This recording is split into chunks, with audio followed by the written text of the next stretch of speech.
Legal provisions for declaration of dividend काफी important है examination के लिए।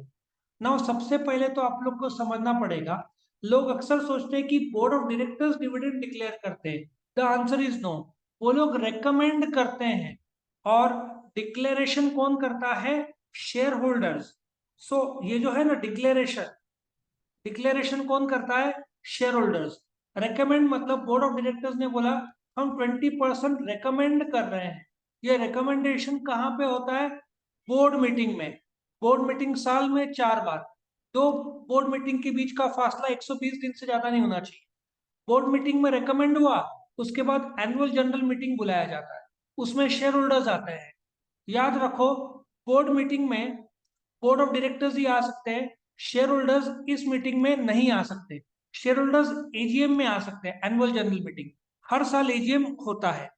तो उस एजीएम में जो बोर्ड ऑफ डायरेक्टर्स ने रेकमेंड किया था 20%, या तो वो स्वीकारेंगे या उससे कम कर सकते हैं, इसको बढ़ा नहीं सकते। So let us understand this.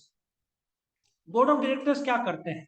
सबसे पहले वो लोग डिसाइड करते हैं रेट ऑफ डिविडेंड, मतलब 20%। और amount of dividend for example 20,000 rupees.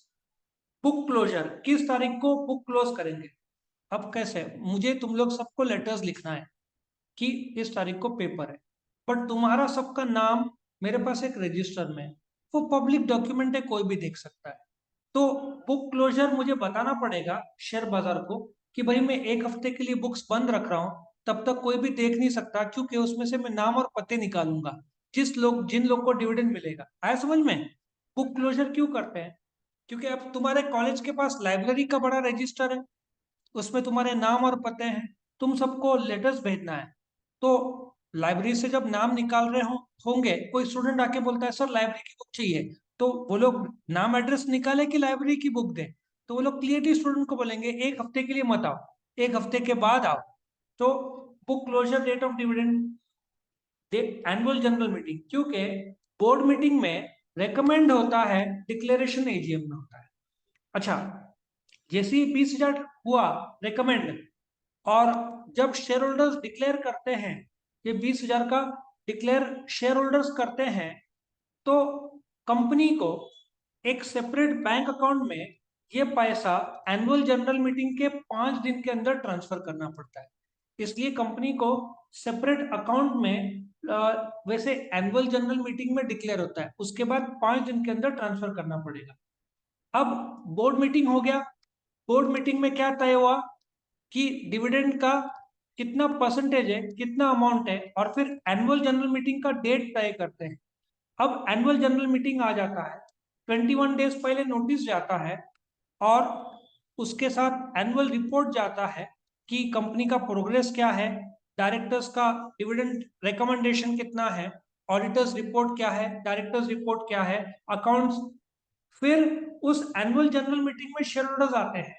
वो लोग ये जो 20% तय किया है बोर्ड ऑफ डायरेक्टर्स ने, इसको मैंने जैसे बताया था 19, 18, 17 कम कर सकते हैं, बट बढ़ा नहीं सकते। So shareholders can declare a lower rate of dividend but not higher than that. Shareholders directors का रिकमेंड किया हुआ डिविडेंड को कम कर सकते हैं, बट बढ़ा नहीं सकते। और वंस डिविडेंड डिक्लेयर हुआ जनरल मीटिंग में, वो कैंसिल नहीं हो सकता, वो कंपनी को देना ही पड़ेगा। आया समझ में? मतलब एक बार प्लेन फास्ट, जो रनवे में बहुत फास्ट आगे बढ़ गया, तो उसको उड़ाना ही पड़ेगा। नहीं उड़ाया तो आगे एक्सीडेंट कर देगा। सो डिविडेंड एक बार शेयर होल्डर्स ने एनुअल जनरल मीटिंग में डिक्लेयर किया, तो तुमको कंपलसरी वो डिविडेंड देना पड़ेगा। वो कैंसिल नहीं कर सकते। हालांकि इंटरिम डिविडेंड कैंसिल किया जा सकता है, जो साल के बीच में दिया जाता है। हम बात कर रहे हैं फाइनल डिविडेंड की। फाइनल डिविडेंड साल में एक बार दिया जाता है, एनुअल जनरल मीटिंग में दिया जाता है। सारे के सारे एनुअल जनरल मीटिंग 30 सितंबर से पहले होते हैं। इस मीटिंग में शेयर होल्डर्स आते हैं। शेयर होल्डर्स ने, for example, Reliance industries limited का 29 अगस्त को एनुअल जनरल मीटिंग था।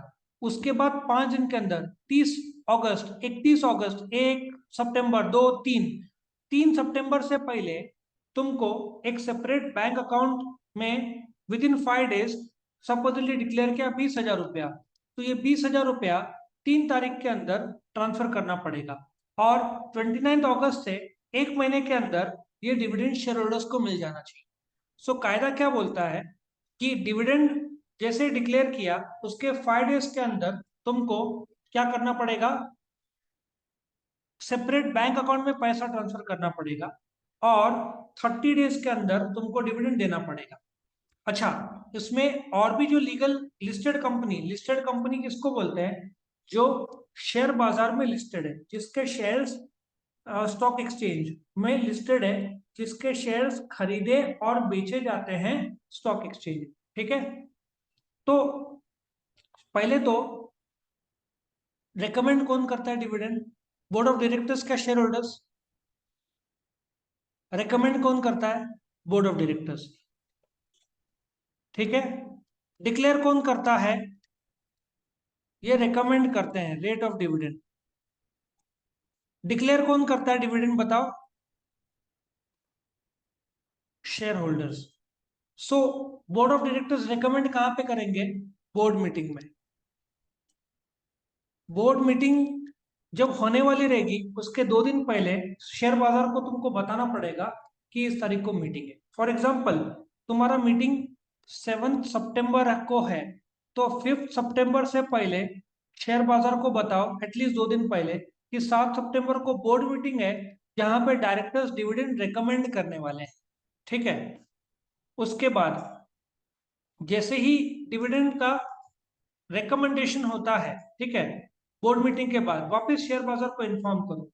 बुक क्लोजर कौन से तारीख, 7 दिन कम से कम वर्किंग डेज, क्लोज करने से 7 दिन पहले इन्फॉर्म करो शेयर बाजार को और वेबसाइट में भी कि ये 7 दिन पब्लिक के लोग शेयर होल्डर्स कौन कौन है उसका रजिस्टर नहीं देख पाएंगे, क्योंकि सबका एड्रेस निकालना होगा ना, डिविडेंड पोस्ट या ईमेल से भेजना पड़ेगा। और तुम इलेक्ट्रॉनिक ऑनलाइन ट्रांसफर, पहले चेक देते थे, आजकल ऑनलाइन ट्रांसफर होता है। बुक क्लोजर क्या होता है? जहां पे रजिस्टर, ट्रांसफर ऑफ शेयर्स ये सब नहीं होगा। जैसे तुम्हारा कॉलेज 7 दिन के लिए बंद है तो एडमिशन होगा? नहीं होगा।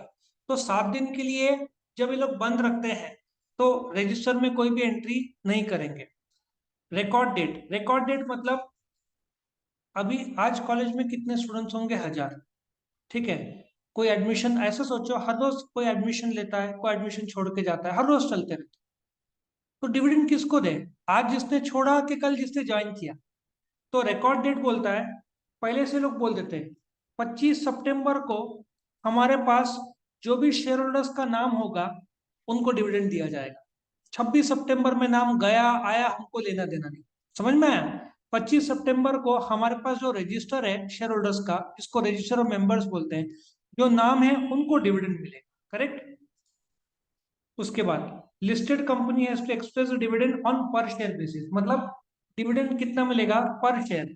इस बार इसने बीएचईएल कंपनी ने जो डिविडेंड डिक्लेयर किया, मुझे लगता है 0.4 या पॉइंट फोर पैसा, मतलब 40 पैसा पर शेयर डिविडेंड डिक्लेयर किया। कोई कंपनी बोलेगी हम ₹2 पर शेयर डिविडेंड दे रहे हैं, मतलब तुमको डिविडेंड बताना पड़ेगा एक शेयर पे कितना, फिर तुम कैलकुलेट करोगे 100 शेयर है ना, ₹2, मुझे ₹200 मिले।